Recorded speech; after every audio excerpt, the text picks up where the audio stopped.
Hello दोस्तों, नमस्कार। मैं आमीन गौरी। आज हम फिर एक बार शिक्षण अधिगम सहायक सामग्री का यहाँ पार्ट नंबर 7 पढ़ेंगे। अब तक हमने शिक्षण अधिगम सहायक सामग्री का हमने ये 6 पार्ट पढ़ लिए हैं। आज हम पार्ट नंबर 7 स्टार्ट कर रहे हैं। और पार्ट नंबर 7 में जो है, अब वो पीछे वाले 6 पार्ट के अंदर हमने शिक्षण अधिगम सहायक सामग्री के विभिन्न प्रकार जो है ना, उन प्रकारों में हमने 2-3 प्रकार पढ़े थे और आज हम उनके आगे पढ़ेंगे। उसके बाद जो हैं पढ़ रहे हैं इसमें प्रकारों में पार्ट नंबर 7। तो इसमें शिक्षण अधिगम सहायक सामग्री के पार्ट क्या है, ये 7। ये पार्ट नंबर है 7। और पार्ट नंबर 7 के अंदर क्या है, शिक्षण अधिगम सहायक सामग्री के बारे में पढ़ रहे थे। और उन पार्ट्स के अंदर हमने अलग अलग 2-3 पार्ट जो शिक्षण अधिगम सहायक सामग्री उनके बारे में पढ़ा है। आज हम स्टार्ट कर रहे हैं वो है, इसके बाद आगे वाला पार्ट है, इसके बाद अगला है प्रतिमान। प्रतिमान बोलते हैं या इसको इंग्लिश में बोलते हैं मॉडल। इसको मॉडल भी बोलते हैं या इसको प्रतिमूर्ति भी बोलते हैं, यानी किसी चीज़ का एक समान रूप दूसरा एज इट इज वैसे के वैसा रूप बनाए, उसको बोलते हैं प्रतिमूर्ति। या इसको नमूना भी कहते हैं। क्या बोलते हैं इसको नमूना भी कहते हैं। तो शिक्षण अधिगम सहायक सामग्री में प्रतिमान, मॉडल या प्रतिमूर्ति या नमूने के बारे में पढ़ेंगे। अब देखो, शिक्षण अधिगम सहायक सामग्री प्रतिमान या मॉडल किस तरह से काम में आते हैं। अब देखो, मॉडल के अंदर हम पार्ट पढ़ना है ना, याद कौन कौन सी बातें याद रखनी है। एक तो क्या है, ये 3D होती है, त्रिआयामी सामग्री है। एक तो क्या है, ये त्रिआयामी सामग्री। दूसरा क्या है, दृश्य सामग्री है। ये दृश्य सामग्री है, दृश्य सामग्री के रूप में इसको काम में लेते हैं। इसके अलावा मॉडल या प्रतिमान जो है ना, इसको हम 2 प्रकार में बांट सकते हैं। मॉडल जो है ना, एक होता है मॉडल गतिशील, जो मूवमेंट करें ऐसा मॉडल हो, और एक होता है अगतिशील मॉडल। दूसरा कौन सा है, अगतिशील मॉडल भी बोलते हैं। तो यानी मॉडल 2 प्रकार, गतिशील और अगतिशील। अब देखो, मॉडल में हमें कौन सी बातें याद रखनी है और मेन पॉइंट जो याद रखनी है वो लिख रहा हूँ मैं यहाँ, वो आपको ढंग से याद रखनी है। एक तो क्या है कि वास्तविक पदार्थों। अब देखो, मॉडल का यूज कब करते हैं, यानी मॉडल या प्रतिमान या नमूने का उपयोग कब करते हैं, जब आपको कोई वास्तविक वस्तु कक्ष में ले जाना संभव नहीं हो या कोई वास्तविक वस्तु आपको उपलब्ध नहीं हो। उस अवस्था में उस वस्तु का सेम वैसे के वैसा एक डायग्राम या एक प्रतिमान या एक मॉडल जो होता है ना, जिसको हम कई बार थर्मोकोल वगैरह बनाते हैं मॉडल, या कोई जैसे कोई लकड़ी वगैरह लेके मॉडल बनाते हैं, या फिर क्या गत्ता वगैरह से मॉडल बनाते हैं, तो सेम एज इट इज उस वस्तु के समान बनाया गया एक प्रतिमूर्ति या नमूना, उसको बोलते हैं मॉडल। तो वास्तविक वस्तु जो अगर है वो हम कक्ष में ले जाना संभव नहीं ले जा सकते, उस अवस्था में किसका यूज करते हैं हम, प्रतिमान या मॉडल का उपयोग करते हैं। अब देखो, इसमें क्या लिखोगे कि वास्तविक पदार्थों के अभाव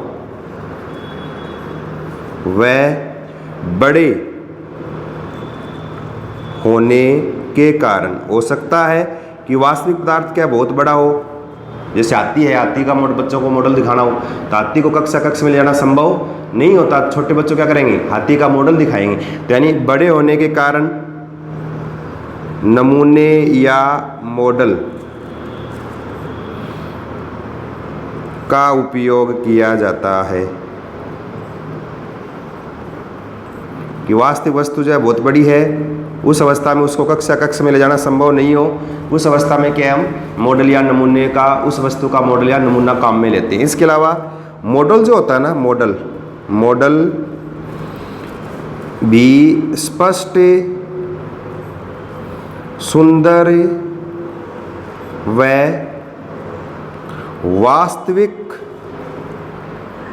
व वास्तविक पदार्थ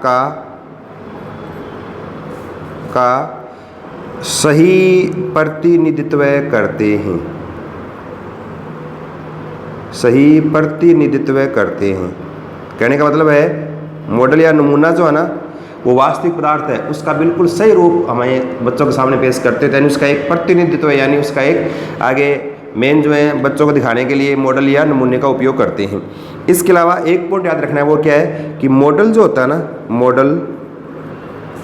मॉडल्स किसी भी वस्तु की किसी भी वस्तु की वास्तविक अनुभूति कराते हैं। मॉडल जो है ना वो क्या है, बिल्कुल एज इट इज जो वस्तु है उसकी बिल्कुल क्या वास्तविक, जैसे बिल्कुल क्या है उस वस्तु के समान होता है, तो हमें बिल्कुल उस वास्तविक वस्तु की क्या अनुभूति होती है। इसके अलावा फिर हमें याद रखना है कि इसके लिए किस वस्तुओं का उपयोग कर सकते हैं मॉडल के लिए, थोड़ा ध्यान रखना है कि प्रतिरूप या मॉडल जो है प्रतिरूप किसी मिट्टी का बना सकते हो आप, किसी मिट्टी या गत्ता काम में ले सकते हो, गत्ता, या प्लास्टिक भी काम में ले सकते हैं, प्लास्टिक, या कागज़ भी काम में ले सकते हो, कागज़ आदि के बनाए जाते हैं, आदि के बनाए जाते हैं।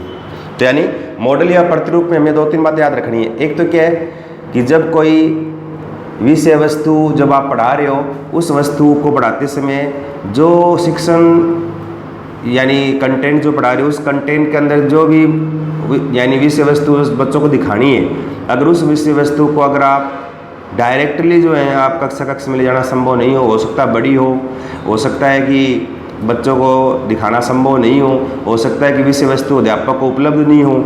जैसे कहते डायनासोर, बच्चों को डायनासोर दिखाना हो तो डायनासोर कहाँ से लाएंगे, तो क्या करेंगे, उसका एक मॉडल काम में लेंगे। तो बहुत बड़ी वस्तु हो उपलब्ध है लेकिन बड़ी है ला नहीं सकते। दूसरा क्या है, यानी बड़ी नहीं छोटी है लेकिन उपलब्ध नहीं है, उस अवस्था में किसका यूज करेंगे, हम मॉडल का उपयोग करते हैं। तो मॉडल यानी उसका नमूना होता है, उस सेम उस वस्तु के बिल्कुल समान होता है और उस वस्तु का बिल्कुल वास्तविक हमें अनुभव करवाता है कि वास्तविक वस्तु इस प्रकार से होती है और उस वस्तु के माप साइज के आकार अनुपात के अनुसार उस मॉडल को तैयार किया जाता है। और इसके अलावा मॉडल जो है ना वो बच्चों के अंदर के एक रुचि, पढ़ने के प्रति रुचि, एक के बच्चों के अंदर चिंतन शक्ति, इसके अलावा बच्चों के अंदर क्या है यानी वास्तविक वस्तु के प्रति एक अनुभव यानी एक अनुभूति उत्पन्न करता है। कौन, मॉडल उत्पन्न करता है। और मॉडल के लिए किसका यूज करते हैं, गत्ते का, प्लास्टिक का, कागज़ का मॉडल बना सकते हो, मिट्टी का बना सकते हो। तो यानी मॉडल या नमूना है, उसके बारे में आपको 5-4 बातें याद रखनी है। तो एक तो क्या मॉडल या नमूना, या इसको प्रतिरूप बोलते हैं, इसको प्रतिमूर्ति बोलते हैं। 2 प्रकार के होते हैं, गतिशील भी हो सकता है और अगतिशील भी हो सकता है। उसके बाद अगला पार्ट जो है वो है याद रखना, एक चित्र नाम आ जाए या रेखा चित्र नाम आ जाए या चार्ट नाम आ जाए, ये नाम आ जाए। इनका उपयोग भी किस रूप में करते हैं हम, शिक्षण अधिगम सहायक सामग्री के रूप में।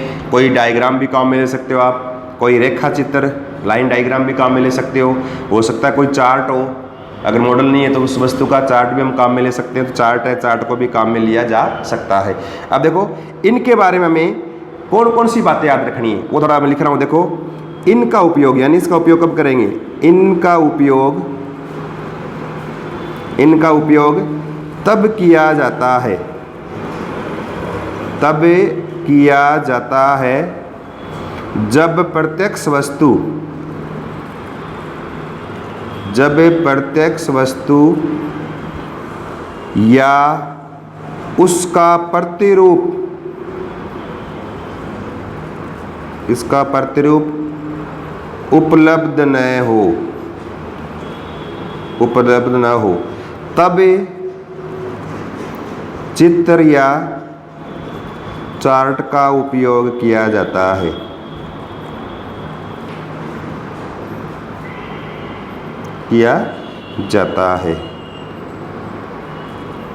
यानी इस चित्र या चार्ट या रेखा चित्र का यूज कब करते हैं, एक तो क्या वास्तविक वस्तु हमें मिले नहीं, दूसरा अगर वास्तविक वस्तु नहीं मिले तो उसका मॉडल मिल जाए तो मॉडल भी काम में लेते हैं। लेकिन जब मॉडल भी नहीं मिले तब क्या करें, तब क्या करते हैं हम, उसके लिए क्या करते हैं फिर चार्ट या रेखा चित्र या फिर क्या है चार्ट ये चित्र का उपयोग करते हैं। तो रेखा चित्र, चार्ट या चित्र का उपयोग करते हैं जब मॉडल ही उपलब्ध नहीं हो, वास्तविक वस्तु जो वो भी उपलब्ध नहीं हो, तब चित्र या चार्ट का उपयोग करते हैं। दूसरा पॉइंट क्या रखना है, अब देखो ये चित्र या चार्ट या रेखा चित्र जो है वो बच्चों के अंदर के एक प्रकार से कौन कौन सी चीज़ें उत्पन्न करता है वो थोड़ा ध्यान रखना है। और इसमें क्या रखोगे कि इसका उद्देश्य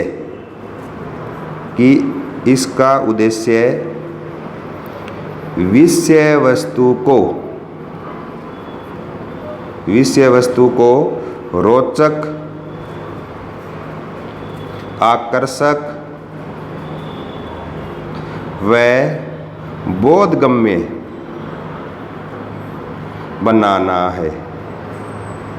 यानी चार्ट का यूज करेंगे ना तो बच्चों के विषय वस्तु के प्रति एक रोचकता उत्पन्न होगी, यानी बच्चे उस विषय वस्तु को समझने के लिए रुचि उत्पन्न हो जाएगी, उनमें रुचि लेंगे।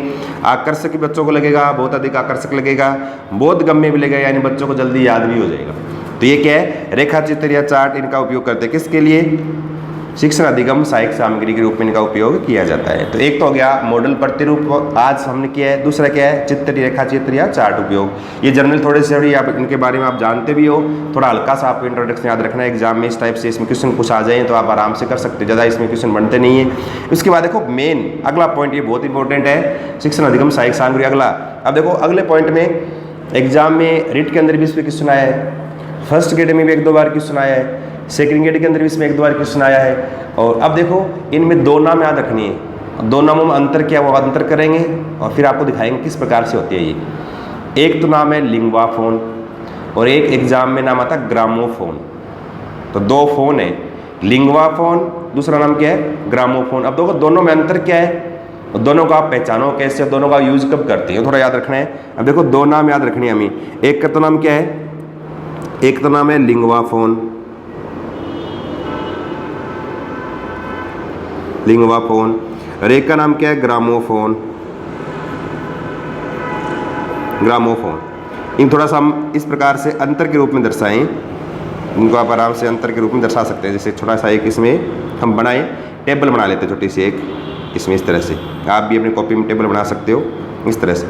अब देखो लिंगवा फोन, लिंगवा यानी लैंग्वेज से बनाए, तो किसी बच्चे को लैंग्वेज संबंधी दिक्कत हो या कहते हैं कोई भी भाषा संबंधी दिक्कत हो, भाषा के उच्चारण में दिक्कत हो, तो उच्चारण संबंधी जितनी भी त्रुटियां हैं उन उच्चारण संबंधी त्रुटियों को सही करने के लिए किसका यूज़ करते हैं, लिंगवा फोन का।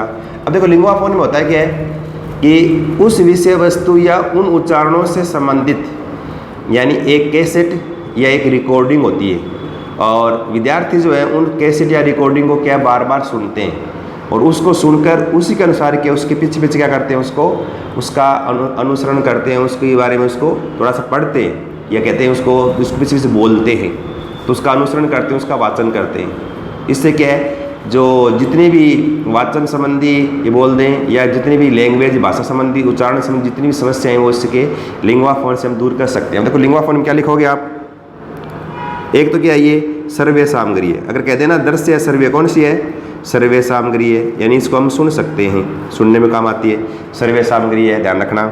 दूसरा क्या रखना है कि जब क्या लिखना है कि आदर्श वाचन, यानी इसके अंदर जो रिकॉर्डर होता है वो क्या आदर्श वाचन, बिल्कुल करेक्ट बिल्कुल सही उच्चारण हो इसके अंदर रिकॉर्डर होता है और उसको होता है आदर्श वाचन। तो यानी आदर्श वाचन से सुनकर, आदर्श वाचन से सुनकर वैसा ही अनुकरण करना, वैसा ही अनुकरण करना। उसी प्रकार से सेम आदर्श वाचन जो उसके अंदर रिकॉर्डिंग उसको सुनकर उसी के अनुसार क्या है आगे क्या करें उसका उच्चारण करें।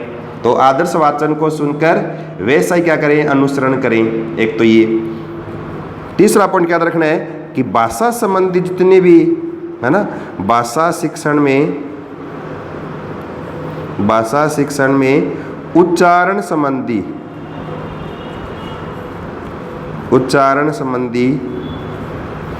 दोष दूर करने के लिए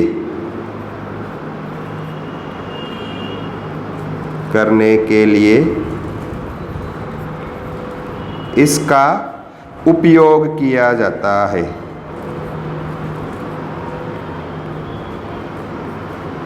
तो भाषा में है ना जितने भी है ना भाषा संबंधी दोष उच्चारण संबंधी दोष जो भी है वो दूर करने के लिए किसका यूज करते हैं, लिंगवा फोन का उपयोग किया जाता है। लिंगवा फोन में तो बात याद रखनी है, देखो लिंगवा में लैंग्वेज और लैंग्वेज संबंधित जहाँ जाए सर्वे सामग्री याद रखना है एक तो, दूसरा आदर्श वाचन से सुनकर वैसा ही क्या करना है अनुकरण करना हमें, और फिर क्या है भाषा शिक्षण में उच्चारण संबंधी दोष दूर करने के लिए किसका यूज करते हैं, इसी लिंगवा फोन का उपयोग किया जाता है। फिर देखो ग्रामोफोन, मतलब ग्रामोफोन है ना, लिंगवा फोन की तरह ही होता है ग्रामोफोन। ग्रामोफोन के अंदर क्या है, संगीत की शिक्षा दी जाए। तो किसका यूज़ करते हैं, ग्रामोफोन का उपयोग करते हैं। अब हम कई बार देखते हैं जैसे कोई फिल्मों वगैरह में, टीवी वगैरह में जैसे म्यूजिक आता है ना, उसमें एक बड़ी सी एक डिस्क यानी एक बड़ी सी कैसेट सी होती है, सीडी होती है, और उसके ऊपर एक छोटा सा एक तार सा लगा रहता है, उसके ऊपर के एक बड़ा सा इस तरह से, देखो मैं डायग्राम बना के दिखाता हूँ, इस तरह से यूँ सीडी लगी रहती है, और उसके ऊपर एक बड़ा सा यूँ लाउड स्पीकर सा लगा रहता है यूँ, और इसके ऊपर यूँ एक छड़ी लगे चलती रहती है, ये सीडी घूमती रहती है, और इसमें क्या है, आवाज़ आती रहती है। इस तरह से वो ग्रामोफोन वाला पार्ट है। तो ग्रामोफोन के अंदर क्या करते हैं कि जितनी भी संगीत संबंधी शिक्षा दी जाए उसमें ग्रामोफोन का उपयोग करते हैं। तो पहला पॉइंट तो क्या है, ये कौन सामग्री है, ये भी क्या है, सर्वे सामग्री है। पहला पॉइंट तो सर्वे सामग्री है, सुनने में काम आती है। दूसरा क्या है कि स्कूल के अंदर जो है ना, विद्यालय में गीत संगीत की शिक्षा देने हेतु इसका उपयोग। एक तो यानी स्कूल में वहाँ तो कोई जैसे म्यूजिक टीचर वगैरह इतने साधन उपलब्ध नहीं होते, तो क्या करते हैं, ग्रामोफोन का यूज़ करते हैं। कोई भी संगीत है उसकी लय ताल सीखने के लिए, जो भी संगीत सीख ले उसके लिए ग्रामोफोन को सुनकर उससे सीखते हैं। दूसरा गीत और एक पॉइंट सेम यही है कि गीत संगीत की शिक्षा देने में इसको काम में लेते हैं। गीत संगीत की शिक्षा देने में या शिक्षा देने हेतु, गीत संगीत की शिक्षा देने हेतु इसका उपयोग। तो ग्रामोफोन क्या है, अब देखो लिंगवा फोन ग्रामोफोन दोनों, लिंगवा फोन ग्रामोफोन दोनों ही क्या है, सर्वे सामग्री है। लिंगवा फोन, लिंगवा तो लैंग्वेज, लैंग्वेज मतलब भाषा, जो भाषा संबंधी जितनी भी उच्चारण अगर कोई सही नहीं कर रहा तो उस उच्चारण को सही करना सिखाने के लिए क्या है, एक क्या है आदर्श वाचन, मतलब एक बिल्कुल शुद्ध उच्चारण वाली एक कैसेट सी होती है जिसके अंदर क्या है उच्चारण सारे बिल्कुल शुद्ध बिल्कुल रिकॉर्ड किए रहते हैं। उनको विद्यार्थी क्या सुन सुनकर उसके पीछे पीछे उसका अनुकरण करके सीखता है। वो किस में आता है सारा, वो लिंगवा फोन के अंदर आता है, वो लिंगवा फोन में उसका यूज़ किया जाएगा। दूसरा क्या है, ग्रामोफोन, ग्रामोफोन में गीत संगीत की शिक्षा देनी हो तब क्या है, कोई भी संगीत या गीत उसके अंदर क्या है भर दिया जाता है, भरने के बाद और इस बच्चों को सुनाकर विद्यालय के अंदर और इस गीत संगीत की शिक्षा देने के लिए इसका उपयोग किया जाता है। अब देखो ये तो हो गया लिंगवा फोन ग्रामोफोन। अब हमें लिंगवा फोन ग्रामोफोन अगर आपको ये से याद नहीं रही तो उसका डायग्राम देख के उसको याद कर सकते हैं। तो देखो इसको मैं आपको थोड़ा इनके डायग्राम दिखाता हूँ। एक तो लिंगवा फोन है ना, किस प्रकार से दिखते हैं लिंगवा फोन, देखो ये लिंगवा फोन है। इसके ऊपर एक लाउड स्पीकर सा लगा हुआ नहीं रहता, बाकी ग्रामोफोन की तरह ही होता है ये लिंगवा फोन है। एक देखो ये देख सकते हो आप, ये भी लिंगवा फोन का एक प्रकार है, ये भी लिंगवा फोन है, ऐसे देख सकते हो, इसको भी देख सकते हो आप, ये भी क्या एक प्रकार से लिंगवा फोन है।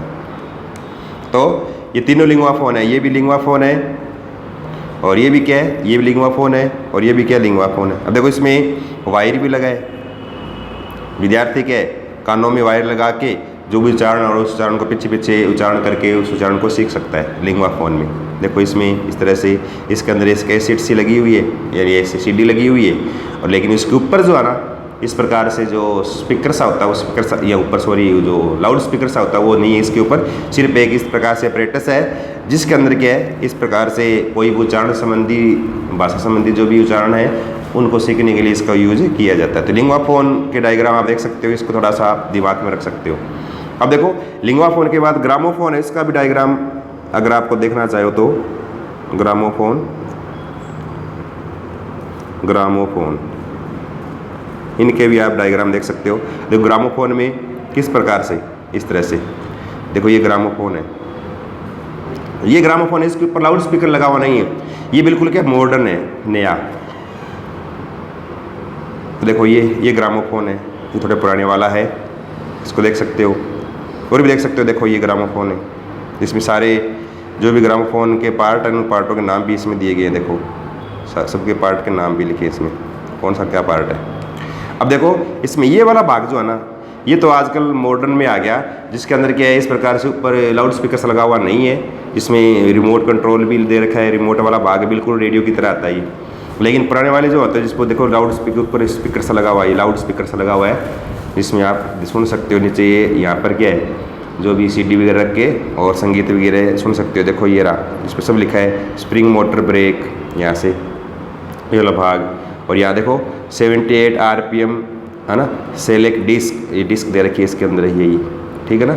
हैंड ड्रैग ये तो पकड़ के घुमाने के लिए आता है। एक देखो पाइवोट हिंक यहाँ लगा हुआ है, देखो ये देखो साउंड हॉर्न, ये वाला साउंड हॉर्न वाला भाग, ये साउंड हॉर्न वाला भाग है, और इधर वाला साउंड बॉक्स है, ये नीचे साउंड बॉक्स है, ये वाला भाग साउंड बॉक्स, तो इसको भी आप देख सकते हो। ये सारे क्या ग्रामोफोन वाले भाग है, तो एक लिंगवा फोन और एक क्या होता है ग्रामोफोन, ये दोनों आप थोड़ा सा आपको ध्यान रखने, ये आराम से आप इसमें कर सकते हो। तो देखो यहाँ तक हमने जो किए हैं, यहाँ तक के देखो इसके अंदर एक तो मॉडल भी हो गया, चार्ट हो गए, जितने भी चित्र है या रेखा चित्र है वो सारे हो गए। इसके अलावा इसके अंदर लिंगवा फोन और ग्रामोफोन, ये दो बातें याद रखनी है। लिंगवा फोन क्या है, किस इसका यूज़ कब करते हैं, कई बार एग्जाम में क्वेश्चन आता है, एक दो क्वेश्चन भी आए हैं ना, ये सीट के अंदर भी आया है, सेकंड ग्रेड फर्स्ट ग्रेड के अंदर भी आया है कि किसी बच्चे में उच्चारण संबंधी समस्या है तो उसकी उच्चारण संबंधी समस्या के समाधान के लिए किस प्रकार की शिक्षण अधिगत सहायक सामग्री का उपयोग किया जाता है। तो उच्चारण संबंधी जानना किसका आएगा, वहाँ लिंगवा फोन का उपयोग किया जाता है। संगीत संबंधी शिक्षा देने के लिए किसका यूज़ है, ग्रामोफोन का उपयोग किया जाता है। तो ये आप देख सकते हो, ये डायग्राम वगैरह उससे आप आराम से पहचान सकते हो, थोड़ा दिमाग में रहेगा आपके कि किस प्रकार से कौन सा उपकरण कैसा था, उसको देख के आप पहचान सकते हो। इसके बाद देखो अगला पार्ट जो है, और अगला पार्ट इसका बहुत इंपॉर्टेंट है, अगला पार्ट है वो आता है प्रोजेक्टर का। अगला पार्ट क्या है, प्रोजेक्टर। अगला क्या है, प्रोजेक्टर। प्रोजेक्टर, और प्रोजेक्टर क्या है, यानी कोई भी विषय वस्तु हो उसको प्रक्षेपित करके बड़े यानी एक पर्दे पर बड़ी करके दिखाना, उसमें किसका यूज़ करते हैं, प्रोजेक्टर का उपयोग करते हैं। तो यानी प्रोजेक्टर में कौन कौन से पॉइंट याद रखने, फिर हम प्रोजेक्टर के इसके टाइप करेंगे। टाइप में 3-4 नाम आएंगे जो बहुत ही इंपॉर्टेंट एग्जाम में इसमें क्वेश्चन आता है। मैजिक लैंटर्न्स पढ़ेंगे इसमें अभी हम, डायस्कोप, एपी डायस्कोप, दोनों में क्या अंतर होता है, और इसमें एग्जाम में पीछे क्वेश्चन भी आया था, क्वेश्चन को आया था, वो बताएंगे आपको अभी। अब देखो प्रोजेक्टर, प्रोजेक्टर के अंदर क्या, एक तो ये क्या प्रक्षेपण सामग्री है या प्रक्षेपण यंत्र के रूप में इसको काम में लेते हैं। तो एक तो क्या प्रक्षेपण यंत्र है, ये प्रक्षेपण यंत्र, ये ध्यान रखना है पॉइंट, ठीक है ना। दूसरा पॉइंट याद रखना है कि ये कौन सी सामग्री है, दृश्य सामग्री है। ये शिक्षण अधिगम सहायक सामग्री कौन सी है, ये दृश्य वाली है। आजकल प्रोजेक्टर आते हैं वो उनमें आवाज़ भी आती है, दृश्य दोनों है, लेकिन मेन प्रोजेक्टर का नाम आज वहाँ किसका आता है कि दृश्य सहायक सामग्री के रूप में इसको काम में लेते हैं प्रोजेक्टर को। इसके अलावा क्या लिखो, मेन क्या है कि छोटे चित्रों को, क्या लिखोगे कि छोटे चित्रों को बड़ा करके प्रक्षेपित किया जाता है।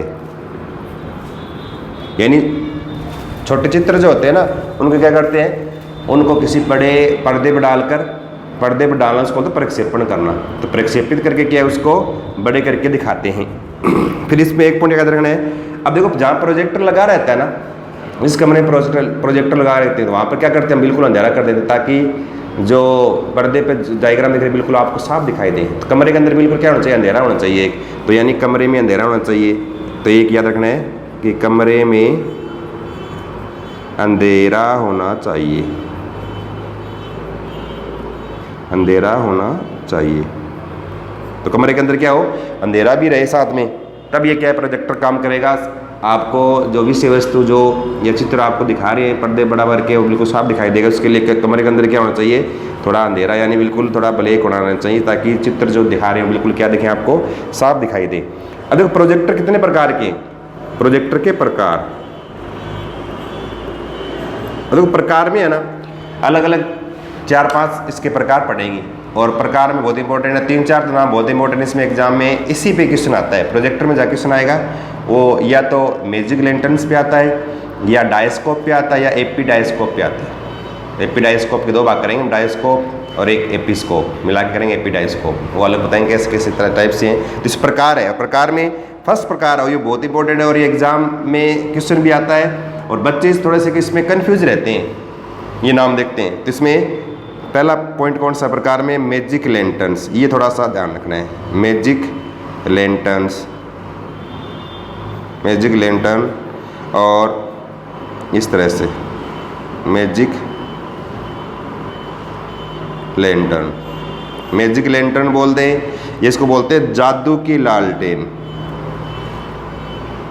जादू की लालटेन भी कहते हैं इसको, मैजिक लैंटर्न या जादू की लालटेन कहा जाता है। अब देखो मैजिक लैंटर्न्स या जादू की लालटेन जो है ना, उसमें कौन कौन से पॉइंट याद रखने हैं। एक तो क्या है, ये प्रक्षेपण यंत्र के रूप में काम में लेते हैं।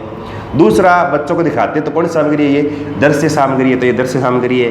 कमरे में क्या होना चाहिए, अंधेरा होना चाहिए। वो साथ में क्या है, ये मैजिक लैंटर्न्स है ना, इसका एक नाम और है, इसको एक नाम और दे सकते हैं। इसको क्या बोलते हैं, पारदर्शी प्रोजेक्टर भी बोलते हैं इसको। क्या बोलते हैं इसको, पारदर्शी प्रोजेक्टर भी कहा जाता है। क्या बोलते हैं इसको, इसको पारदर्शी प्रोजेक्टर भी कहा जाता है। किसको, मैजिक लैंटर्न्स को पारदर्शी प्रोजेक्टर भी कहा जाता है। ये ध्यान रखना, क्योंकि इसमें अपारदर्शी वस्तुओं को इसमें नहीं देख सकते। पारदर्शी स्लाइडें बनाई जाती है, उन स्लाइडों से चित्रों को देखा जाता है। तो इसमें याद क्या रखना है, पहला पॉइंट तो क्या याद रखोगे, ये क्या है, प्रक्षेपण यंत्र है,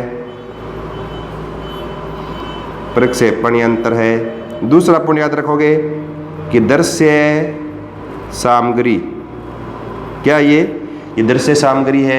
उसके बाद अगला पॉइंट याद रखना है कि कमरे में अंधेरा रखकर इसका यूज करते हैं, कमरे में अंधेरा रखकर उपयोग किया जाता है। होना चाहिए, कमरे में अंधेरा होना चाहिए। इसके अलावा इसके अंदर क्या है, बल्ब होता है, साथ में क्या है, लेंस होता है और कांच, इन तीन का यूज करते हैं इसके अंदर। तो बल्ब, लेंस, कांच का उपयोग किया जाता है, का उपयोग किया जाता है, ये याद रखना है। इसके अलावा अब देखो, इसमें सबसे पहले इस मैजिक लैंटर्न्स को काम में लेते थे, पिच स्लाइड डाल के स्लाइड को बड़ा करके पर्दे दिखाना। इसलिए अगर बोल देना पहला प्रोजेक्टर कौन सा है, तो पहला प्रोजेक्टर किसका नाम आता है, मैजिक लैंटर्न्स का। तो ये इसको प्रथम प्रोजेक्टर भी बोलते हैं। ये क्या है, प्रथम प्रोजेक्टर भी कहलाता है, प्रथम प्रोजेक्टर भी कहा जाता है। क्या बोलते हैं इसको, इसको पहला यानी प्रथम प्रोजेक्टर भी कहा जाता है। और इसमें अब ये अगला पॉइंट बहुत इंपॉर्टेंट है कि मैजिक लैंटर्न्स में कांच की पारदर्शी स्लाइडों का उपयोग किया जाता है। अपारदर्शी नहीं, क्या होता है, पारदर्शी। तो कांच की पारदर्शी स्लाइडों का उपयोग, और कांच की पारदर्शी स्लाइड बनाने के लिए सेलुलोइड जो है ना, उसका उपयोग करके कांच की पारदर्शी स्लाइडें बनाई जाती है। तो कांच के ऊपर सेलुलोइड चढ़ा के चित्र को बना के उसके ऊपर इसका यूज किया जाता है। तो इसमें क्या लिखोगे कि कांच की, क्या लिखना है कि कांच की पारदर्शी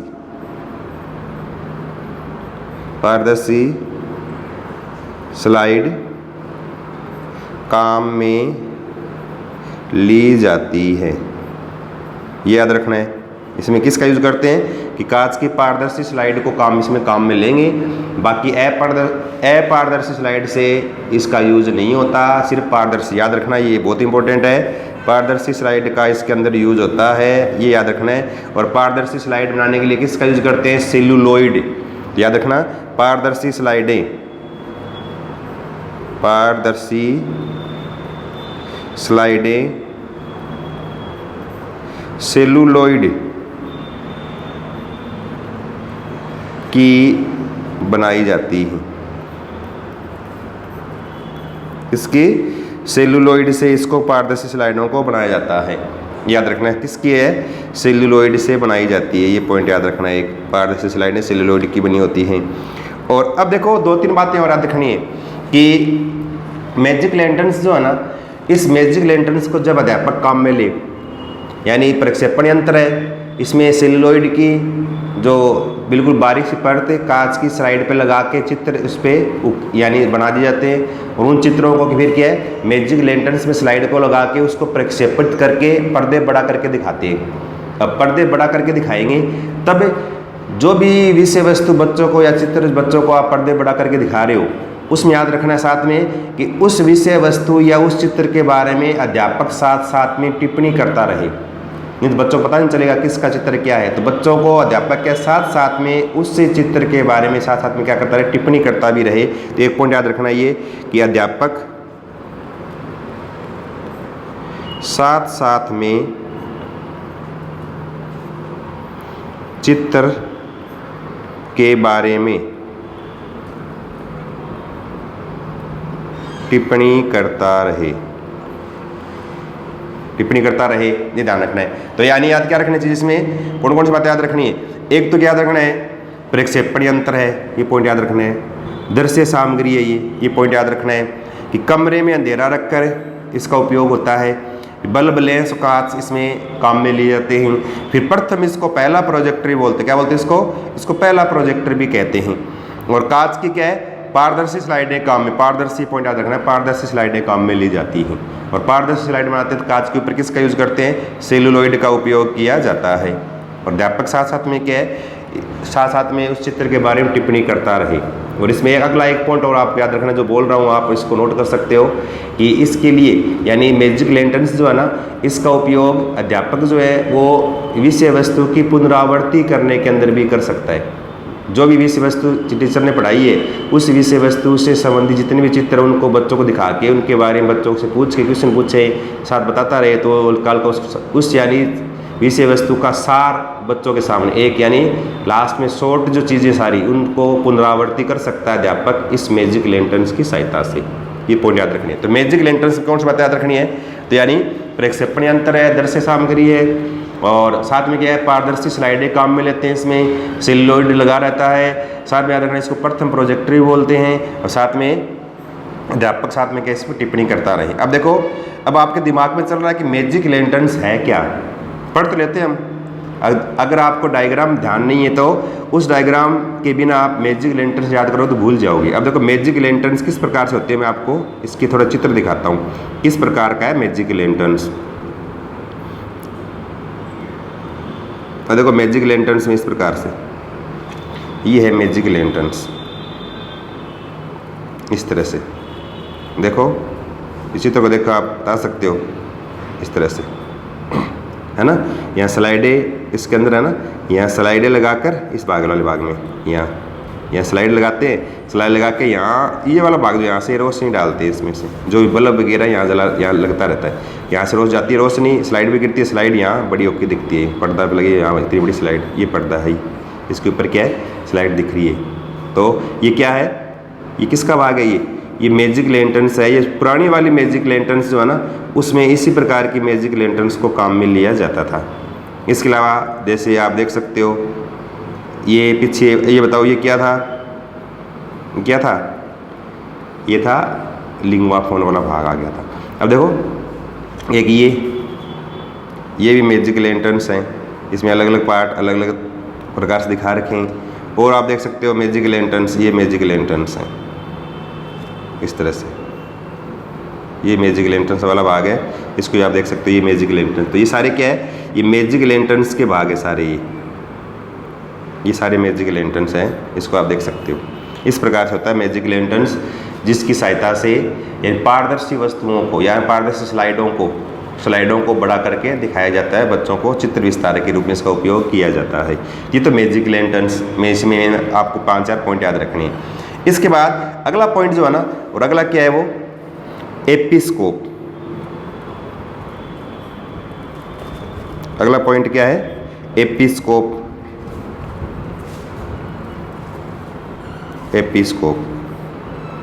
अब देखो एपिस्कोप है क्या, वही एक तो प्रक्षेपण यंत्र है, दूसरा दृश्य शिक्षण अधिगम सहायक सामग्री है। पहला पॉइंट क्या है, ये प्रक्षेपण यानी मैजिक लैंटर्न्स की तरह ये प्रक्षेपण यंत्र है, पहला पॉइंट तो ये।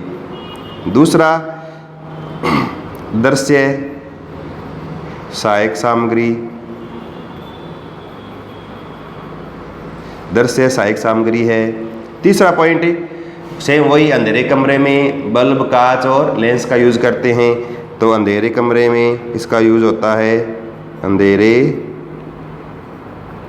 कमरे में उपयोग किया जाता है, याद रखना है। वही बल्ब है ना, कांच व लेंस, बल्ब कांच और लेंस का इसके अंदर क्या उपयोग किया जाता है, लेंस का उपयोग इसके अंदर किया जाता है, याद रखना है।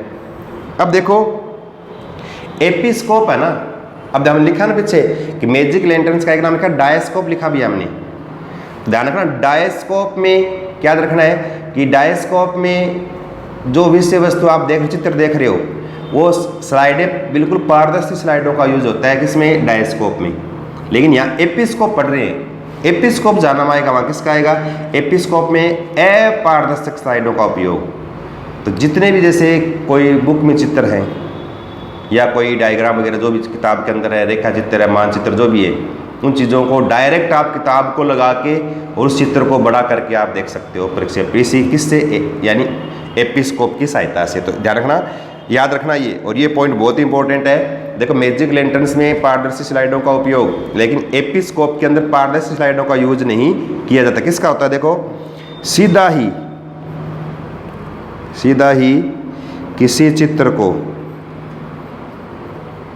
किसी चित्र को बड़ा करके देख सकते हैं,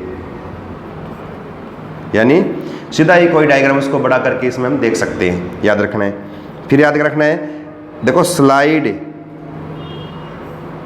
बनाने की आवश्यकता नहीं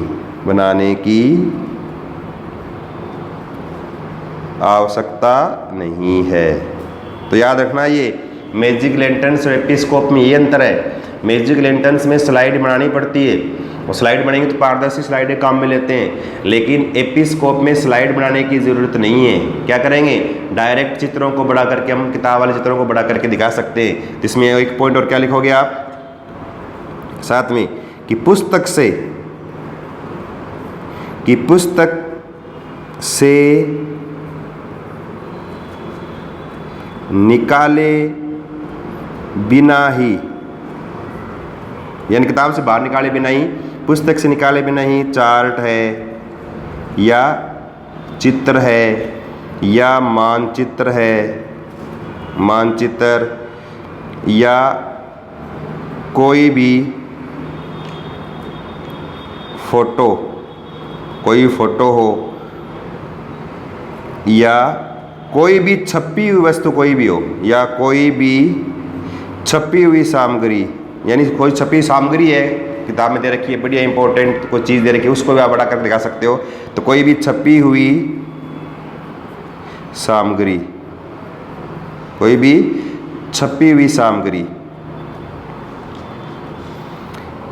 इसके द्वारा पर्दे पर दिखाई जा सकती है। पर्दे पर कोई भी सामग्री उसको आप आराम से दिखा सकते हो, किस पर, पर्दे पर। किताब से कोई सामग्री उसको आप आराम से एपिस्कोप से पर्दे पर दिखा सकते हो। अब देखो एक पॉइंट और इसके याद रखना है कि अपारदर्शक, और पॉइंट क्या हमारा, अब देखो ये बहुत इंपॉर्टेंट पॉइंट है। हमने क्या पढ़ा पीछे वाला भाग में क्या था कि वहाँ तो पारदर्शी वस्तुएं थी, यहाँ पर क्या है अपारदर्शी। तो ये पॉइंट याद रखना है कि अपारदर्शक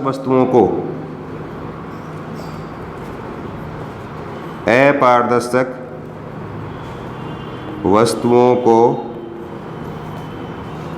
प्रक्षेपित करने में इसका उपयोग किया जाता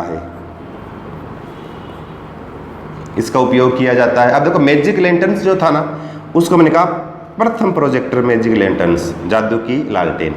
लेकिन ये जो है ना, देखो इस प्रोजेक्टर का नाम इसको बोलते हैं अपारदर्शी प्रोजेक्टर, क्योंकि इसमें पारदर्शी वस्तु नहीं दिखती। कौन सी, अपारदर्शी वस्तु का बोलते हैं, इसको बोलते हैं अपारदर्शी प्रोजेक्टर भी कहा जाता है। अपारदर्शी प्रोजेक्टर भी कहते हैं, ये याद रखना है। अब देखो कौन कौन सी बातें याद रखनी है। एपिस्कोप में प्रक्षेपण यंत्र है, दृश्य है, सहायक सामग्री है। अंधेरे में इसका यूज करते हैं, कमरे को बंद करके अंधेरा कर बिल्कुल इसका यूज करते हैं। बल्ब है, वैसे वही कांच है, लेंस का उपयोग इसमें करते हैं। और सीधा ही किसी चित्र को बड़ा करके इसमें देख सकते हैं, कोई भी चित्र हो उसको सीधा डायरेक्ट इसमें बड़ा करके देख सकते हैं। इसमें स्लाइड बनाने की आवश्यकता नहीं है। अब देखो मैजिक लैंटर्न्स में हमें सेल्यूलॉइड का यूज करके स्लाइड बनाने की ज़रूरत थी, लेकिन यहाँ स्लाइड बनाने की आवश्यकता नहीं है। और साथ में क्या है, किताब से कोई भी चित्र बिना किताब से बाहर निकाले, किताब के अंदर उसी किताब का यूज करके उसको लगा के चित्र को, कोई भी चार्ट हो, मानचित्र हो, कोई भी फोटो हो या कोई भी छपी हुई विशेष वस्तु कोई भी हो, उस विषय वस्तु को डायरेक्ट आप एपिस्कोप से क्या है इसके अंदर दिखा सकते हैं। ये थोड़ा ध्यान रखना आपको, एपिस्कोप में डायरेक्ट अपारदर्शक वस्तुओं को देख सकते हैं। और इसके अलावा इसको क्या बोलते हैं, अपारदर्शी प्रोजेक्टर भी कहा जाता है। ये पॉइंट याद रखने के इसमें एपिस्कोप में। अब देखो एपिस्कोप का जहाँ नाम आता है ना, फिर आपको दिखाता हूँ एपिस्कोप किस प्रकार का है, क्योंकि कई बार दिमाग में रहता है कि एपिस्कोप तो हम पढ़ते हैं लेकिन एपिस्कोप है क्या, दिमाग में रहता है कि एपिस्कोप क्या है, पढ़ तो लेते हैं लेकिन एपिस्कोप के बारे में थोड़ा सा दिमाग में डायग्राम रहे तो डायग्राम के लिए थोड़ा सा दिखाता हूँ आपको। इस प्रकार से एपिस्कोप का चित्र होते हैं। ये देखो, ये एपिस्कोप वाला, ये सबसे पुराना एपिस्कोप है, सबसे पुराना है, पुराने वाला भाग है। थोड़ा सा इसका मॉडर्न रूप ये है, ये एपिस्कोप का थोड़ा सा मॉडर्न रूप है, थोड़ा सा नया रूप है ये। और थोड़ा सा और इसका नया रूप ये वाला, जिसमें इसका यूज़ भी कर रहे हैं, देखो ये थोड़ा सा और नया रूप है एपिस्कोप का। थोड़ा बड़ा करके देखते हैं, अलग अलग डायग्राम है एपिस्कोप के। ये सबसे पुराने वाला भाग है जिसका यंत्र भी बहुत बड़ा है। दूसरा देखो ये थोड़ा सा मॉडर्न हो गया। ये तीसरा देखो सबसे मॉडर्न एपिस्कोप है जिसका यूज़ किया है किताब वगैरह चित्र छपे हुए को बड़ा करके आप आराम से देख सकते हो एपिस्कोप में। इसके बाद अगला पॉइंट, और अगला बहुत ही इंपॉर्टेंट है, देखो डायस्कोप और एक एपिस्कोप, दो चीज़ें पढ़ी हमने। अब डायस्कोप में तो क्या है, मैजिक लैंटर्न्स को काम में लेते हैं जिसमें पारदर्शी वस्तुओं को या पारदर्शी स्लाइड काम में लेते हैं। और अभी काम में एपिस्कोप में स्लाइड बनाने की आवश्यकता नहीं, डायरेक्ट हम किताब के चित्रों को बड़ा करके प्रक्षेपित करके देख सकते हैं। लेकिन इन दोनों को मिला दें, मिलाने के बाद एक शब्द बनेगा और ये याद रखना है, क्या नाम है, एपीडायस्कोप। ये नाम क्या नाम है, एपीडायस्कोप। एपीडायस्कोप और एपीडायस्कोप जो शब्द है ना, ये शब्द दो शब्दों से मिलकर बना है। देखो दो शब्द कौन कौन से हैं, थोड़ा सा देखो इस प्रकार से, एक तो है एपिस्कोप, एक तो नाम एपिस्कोप अभी पढ़ा हमने एपिस्कोप, और एक नाम है डायस्कोप। डायस्कोप अब इनको बताने की मेरी आवश्यकता है नहीं, आपको समझ में आ गया होगा। एपिस्कोप अभी पढ़ा हमने एपिस्कोप के बारे में, अपारदर्शी वस्तुओं को बड़ा करके देखते हैं जिसमें चित्र मानचित्र जो भी किताब में छपे उनको बड़ा करके एपिस्कोप से देख सकते हैं। और डायस्कोप में पढ़ा है हमने कौन सा, मैजिक लैंटर्न्स पढ़ा है ना, मैजिक लैंटर्न्स। मैजिक लैंटर्न की जितनी भी सारी चीज़ें हैं सारी किस में आती हैं, वो डायस्कोप में आती है, जिसमें पारदर्शी स्लाइडों का इसमें उपयोग किया जाता है। पारदर्शी जितनी भी स्लाइड है पारदर्शी, और इसमें स्लाइड बनाने की आवश्यकता है किसमें, डायस्कोप में। लेकिन एपिस्कोप में हमें स्लाइड बनाने की आवश्यकता नहीं है, इसमें अपारदर्शक वस्तुओं को हम डायरेक्ट देख सकते हैं, ठीक है ना। तो एपिस्कोप और डायस्कोप दोनों को मिला देना, मिलाने के बाद बना हुआ इसको बोलते हैं एपीडायस्कोप। दोनों का मिला रूप है, ये कौन सा है, ये एपीडायस्कोप है। इसमें पारदर्शी वस्तुओं को भी देखा जा सकता है और अपारदर्शी वस्तुओं को भी हम इसमें देख सकते हैं। अब देखो एपीडायस्कोप में अगर हम थोड़ा डायग्राम देखना चाहें तो आपको एपीडायस्कोप के डायग्राम दिखाता हूँ। नए चित्र है ये, देखो ये है ना, ये एपीडायस्कोप, जिसमें इसके अंदर हम स्लाइड भी काम में ले सकते हैं और साथ में कोई भी अपारदर्शक वस्तु में चित्र है, मानचित्र है, जितनी भी सारी चीज़ें हैं, किताब की चीज़ें सारी, वो इसके अंदर हम काम में ले सकते हैं आराम से। इसके अलावा हम इसको भी काम में ले सकते हैं, ये भी देखो इसका यूज़ कर सकते हैं, ये भी एपीडायस्कोप का डायग्राम है। इसके अलावा देखो ये है, ये भी एपीडायस्कोप के अंदर आता है, तो ये भी एपीडायस्कोप है। तो एपीडायस्कोप के अलग अलग चित्र है, ये थोड़े से आपको देखने, ये इसके नए प्रकार हैं। तो डायस्कोप और एपीडायस्कोप दोनों को मिला के बोलते हैं एपीडायस्कोप। तो ये एपिस्कोप और डायस्कोप दोनों को मिला हुआ रूप, जिसमें पारदर्शक वस्तुओं को देख सकते हैं और अपारदर्शक वस्तुओं को हम इसके अंदर देख सकते हैं। और एग्जाम में इस पे क्वेश्चन भी आए 2-3 बार कि ऐसी शिक्षण अधिगम सहायक सामग्री जिसकी सहायता से विषय वस्तु या पुस्तक से छपे हुई विषय वस्तुओं को हम बड़ा करके व स्लाइडों का उपयोग करके भी देख सकते हैं। उसको क्या बोलते हैं, इसको एपिडायस्कोप कहा जाता है। ठीक है ना। तो ये तो है यहाँ तक। डायस्कोप हो गया, एपिस्कोप हो गया, एपिडायस्कोप हो गया, मैजिक लैंटर्न्स कर लिया हमने, मॉडल्स कर लिए, चित्र, मानचित्र है या आरेख चित्र जितने भी है उनके बारे में हमने इसमें पढ़ लिया है। ठीक है ना। यहाँ पर प्रोजेक्टर के हमने तब तक 3 प्रकार पढ़ लिए, एक मैजिक लैंटर्न्स हो गया, एक एपिस्कोप हो गया और एक एपिडायस्कोप हो गया। ये 3 प्रकार पढ़ लिए। और अगली वीडियो में इसके आगे 2 प्रकार और है वो पढ़ेंगे। 5 प्रकार के प्रोजेक्टर पढ़ेंगे, 2 प्रकार और पढ़ेंगे। और उसके बाद आगे हम 2-3 अधिक शिक्षा अधिगम सहायक सामग्रियाँ और है, रेडियो है, टेलीविज़न है, फिल्म स्ट्रिप है, उनके बारे में अलग से पढ़ेंगे।